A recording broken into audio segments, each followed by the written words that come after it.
दे. अरे बाबा कुठे चाललास तू? मला काही बोलला नाहीस. तुला काय फरक पडणार आहे?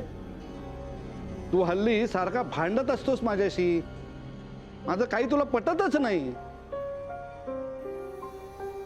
नानूमामा शांतपणे सरळ काय ते सांग. मी तयार आहे, फक्त विक्रांत याची वाट बघतोय. विक्रांत एकटा येतोय का त्या ईशाला घेऊन येतोय हे बघायला मी इथं थांबलोय. आता तो जर ईशाला घेऊन इथं आला तर मी या घरात राहणार नाही. मी माझं उरलेलं आयुष्य काढीन तिकडं गावाकडं. अरे काय बोलतोस काय नानू तू? आणि हे सगळं ठरवलंस केव्हा तू? विक्रांत कोर्टात गेलाय ना. हा. आता आज निकाल लागणारच आहे बघ. त्याचीच वाट बघतोय मी. नानू मामा, हो कोर्टाच्या गोष्टी इतक्या साध्या सरळ नसतात. आपल्याला काय माहिती त्याला किती वेळ लागतोय. तुम्ही लगेच बॅग भरून निघालात. नाही, सगळ्यांना खूप समजावून बघितलं, सांगून बघितलं, पण कोणाच्यात काही फरक पडत नाही. आणि आपल्याला जर एखादी गोष्ट आवडत नसेल तर आपण तिथून हल्लेलं बरं ना. अरे पण हे सगळं करताना त्या विक्रांतला आनंद होत असेल का? त्याचा जरा विचार कर ना तू. हा, अजिबात करणार नाही.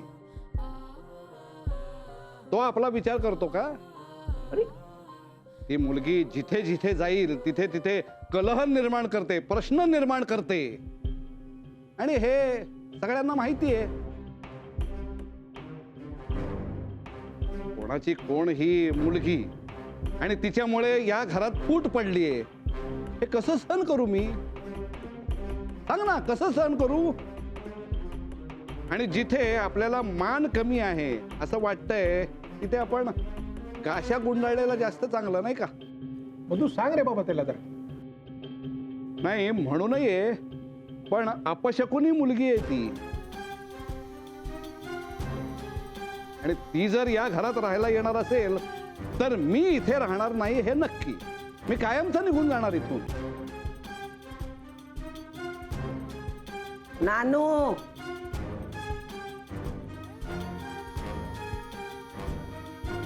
ऐकले मी सगळं. माई तू जरा समजावून सांग ना. बघ ना काय बोलतोय हा. हे बघ मधू, आता मी कोणाला काहीही सांगणार नाही. इथं माझ्या शब्दाला किंमत राहिली नाही. नानू, मी पण येते तुझ्या बरोबर. आई तुम्ही, अहो बघा ना आई काय म्हणतायत ते.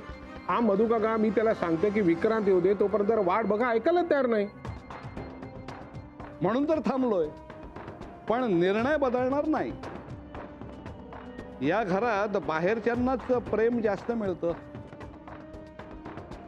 मग जेव्हा आपला मान कमी होतोय असं वाटतं त्यावेळेला गाशा गुंडाळलेला बरा.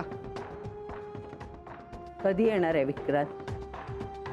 त्याचा फोन वगैरे काय आला होता? मी निघते. अगं थांब जरा, विक्रांत येईल आता. थांब 2 मिनिट थांब.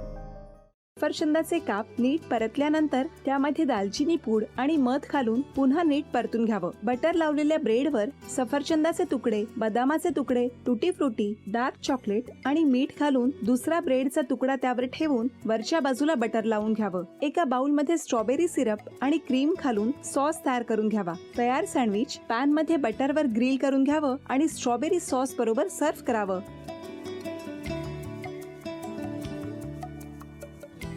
हे जेव्हा बोलत होते तेव्हा मी बघत होतो की या दोघांनी स्वतःचा संसार उभा केलाच, पण स्वतःच्या संसाराबरोबर अनेकांच्या आयुष्यात आनंद निर्माण केला. तो आनंद महत्त्वाचा. हसत राहा, आनंदी राहा असं म्हणत शुभेच्छा देऊया. आणि ही झी मराठीकडून भेटवस्तू डेव्हिड तुमच्यासाठी. अभिनंदन. आणि वहिनींना तथास्तू पुणे यांच्याकडून ही पैठणी. अभिनंदन.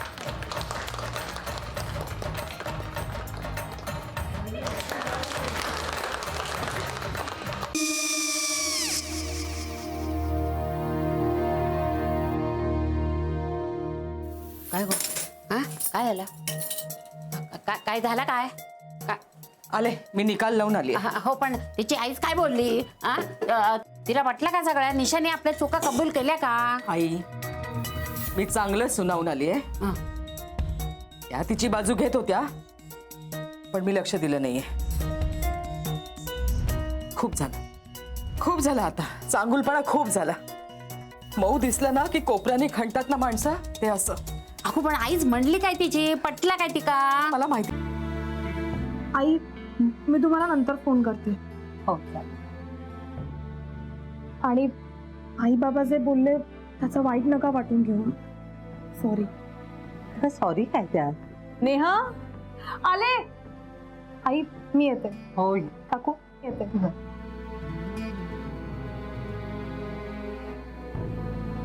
सावकाश जाग. हो हो. मग काय काकू, कधी उडवता लग्नाचा बार? बघूया.